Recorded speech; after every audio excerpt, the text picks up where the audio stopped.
মাননীয় শ্ৰী গুঞ্জন বড়া ডাঙৰিয়া, আধ্যাত্মিক আলোচক, হনুমান চালিচাৰ প্ৰচাৰক তেজপুৰ বেচেৰিয়া, তেখেত আহি সময়তে আমাৰ মাজত উপস্থিত হৈছে।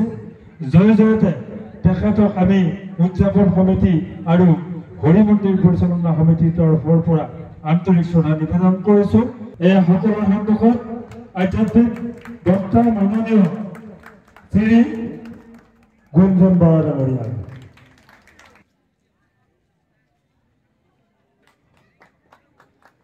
আৰু এটি ফুলাম জাতিৰে তেখেতক আদৰণি জনাব আমাৰ উদযাপন সমিতিৰ মুখ্য সম্পাদক চিত্তৰঞ্জন দাস ডাঙৰীয়া।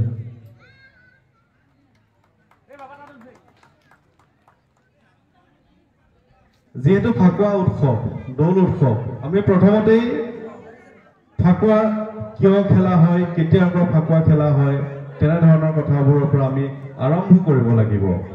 আৰু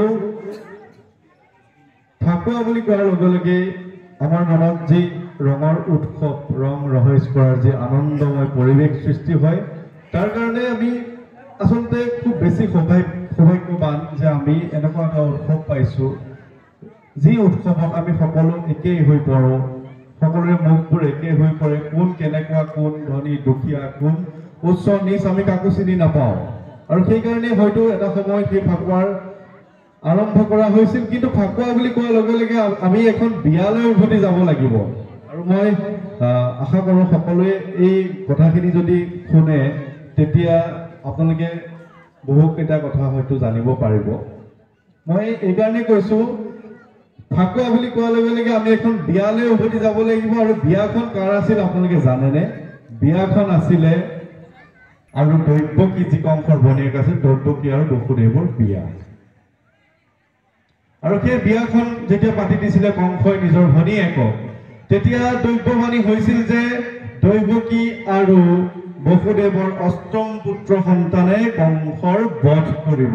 আৰু লগে লগেই কংসই নিজৰ প্ৰহৰী হতুৱাই বসুদেৱ আৰু দৈৱকীক কাৰাগাৰত বন্দী কৰিলে। আৰু এটি দুটিকে সন্তান জন্ম হ'ল। আৰু ঠিক তেনেকৈ অষ্টম সন্তানৰ জন্ম হ'ল। আৰু অষ্টম সন্তানৰ জন্ম হওঁতে ঠিক তেনেকেই আকৌ যিমান পালি পোহৰীয়া আছিল সকলোকে ভগৱানে নিদ্ৰা কৰি দিলে আৰু নিদ্ৰাত সকলো মগ্ন হ'ল। আৰু ঠিক তেনেকুৱাতে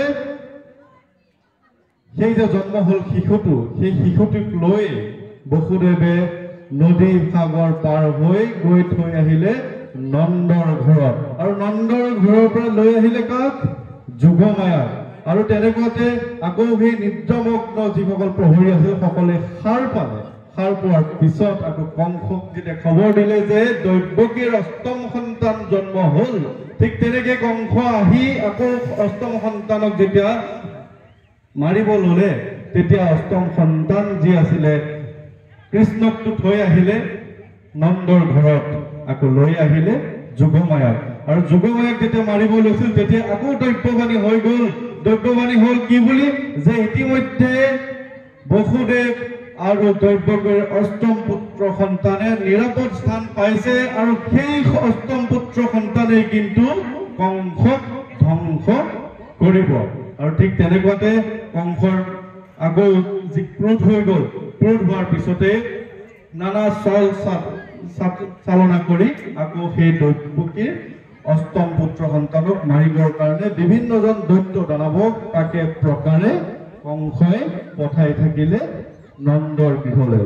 বহুবাৰ চেষ্টা কৰিলে কিন্তু কৃষ্ণক মাৰিবলৈ কিন্তু সক্ষম হোৱা নাছিল।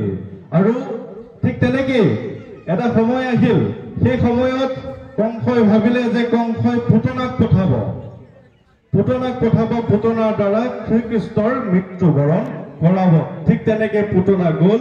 পুতনাই নিজৰ বিষ পান কৰালে, কিন্তু শ্ৰীকৃষ্ণক কিন্তু মাৰিব নোৱাৰিলে। এতিয়া বিভিন্ন ধৰণৰ প্ৰবাদ আছে।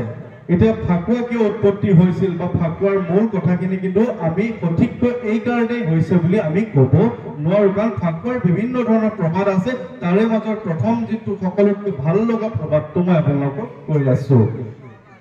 এই যে পুতনাই বিষযুক্ত স্তনপান কৰালে কৃষ্ণক কিন্তু মৃত্যুদণ্ড দিব নোৱাৰিলে বা কৃষ্ণৰ মৃত্যু নহল, কিন্তু কৃষ্ণই যে কি বিষযুক্ত গাখীৰ খালে তেতিয়াৰ পৰাই কিন্তু শ্ৰীকৃষ্ণৰ ৰংটো বিষ খোৱা কাৰণে নীলা হল বুলি কোৱা হয়। এতিয়া সেই কথাটো কৃষ্ণৰ ৰং কিয় নীলা সেই বিষয়ে বিভিন্ন ধৰণৰ প্ৰবাদ আছে। এটা প্ৰবাদ এইটো যাৰ লগত ফাকুৱা কিন্তু জড়িত হৈ আছে, সেই কথাখিনিকে আপোনালোকক কম।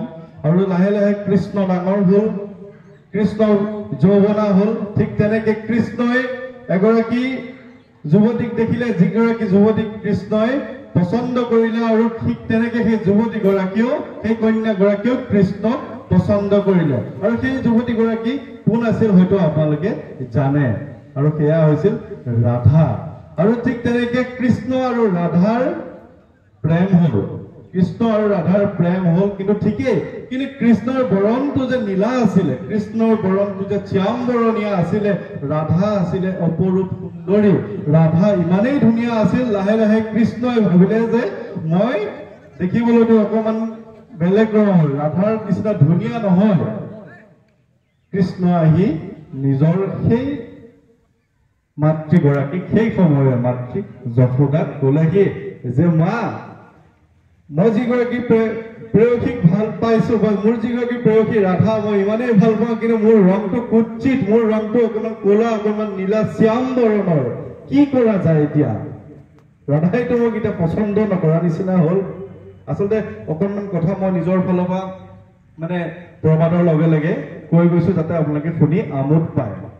তাৰপিছত যশোদাই কৃষ্ণক কলে, তুমি চিন্তা নকৰিবা, ৰাধা ইমান ধুনীয়া আৰু তুমি অকণমান শ্যাম বৰণীয়া, কাৰণ তুমি পুতনাৰ গাখীৰ খাইছিলা। তুমি এটা কাম কৰা, তুমি ৰাধাকো তুমি ৰং লগাই দিয়া, যাতে ৰাধাও দেখিবলৈ তোমাৰ নিচিনা হয়। তেতিয়া কৃষ্ণই কি কৰিলে, ৰাধাৰ লগতে আন গোপী সকলোকো কৃষ্ণই ৰং লগাই দিছিলে। আৰু সেই তেতিয়াৰ পৰা শ্ৰীকৃষ্ণৰ ৰাধাৰ যিটো ফাকুৱা খেলাৰ আনন্দ, সেই আনন্দটো তেতিয়াৰ পৰা আৰম্ভ কৰা হল বুলি এক প্ৰবাদ আছে। ঠিক তেনেকে আজি হোলীৰ দিন, আজিৰ নৱপ্ৰজন্মই, মই অলপ আগতে যিখিনি হোলীৰ বিষয়ে কলো, মোৰো বয়স বৰ বেছি হোৱা নাই, কিন্তু ময়ো নৱপ্ৰজন্মৰ মাজতে পৰো। কিন্তু মোৰ সমান একে বয়সৰ এজন লোকে কিন্তু আজি হোলীত ডিজে ডেন্স কৰিব গৈছে।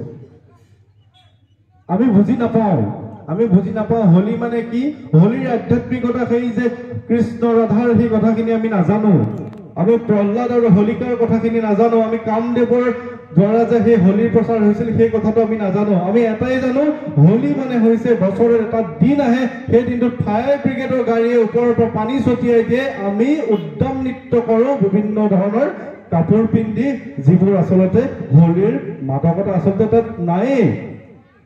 বিভিন্ন ধৰণৰ সুৰাৰ ৰাগীত মতলীয়া হয়, ল'ৰা ছোৱালী সকলোৱে সেই বিভিন্ন ধৰণৰ ডিজে ডেন্স নাচিবলৈ লৈছে, ডিজে কৰিবলৈ লৈছে। সেইবোৰ আচলতে হোলী নেকি?